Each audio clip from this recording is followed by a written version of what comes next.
بسم اللہ الرحمن الرحیم نحمدہ ونصلی علی رسولہ الکریم۔ محترم سامعین، آج کا جو عمل اور وظیفہ دعا جو شیئر کی جا رہی ہے وہ دعا پیارے نبی صلی اللہ علیہ وسلم کی حدیث کا مفہوم ہے۔ جو بندہ اہتمام کے ساتھ اس دعا کو پڑھے گا اللہ رب العزت اس کے لیے جنت کے دروازوں کو کھول دیں گے۔ دعا یہ ہے،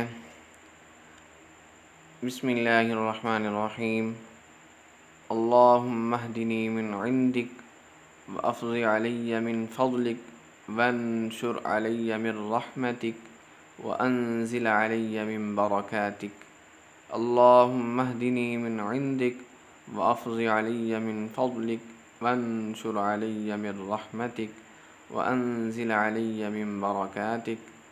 اللہم اہدنی من عندک وافض علی من فضلک وانشر علی من رحمتک وانزل علی من برکاتک۔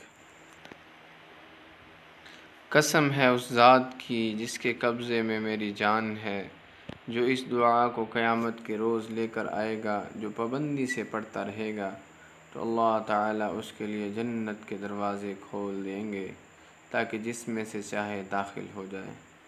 سبحان اللہ۔ محترم سامعین، اس دعا کو اہتمام کے ساتھ خود بھی عمل کیجیے اور دوسرے مسلمانوں تک بھی اس دعا کو پہنچائیے تاکہ ہمیں دنیا آخرت میں اس کا اجر ملتا رہے۔ جزاک اللہ۔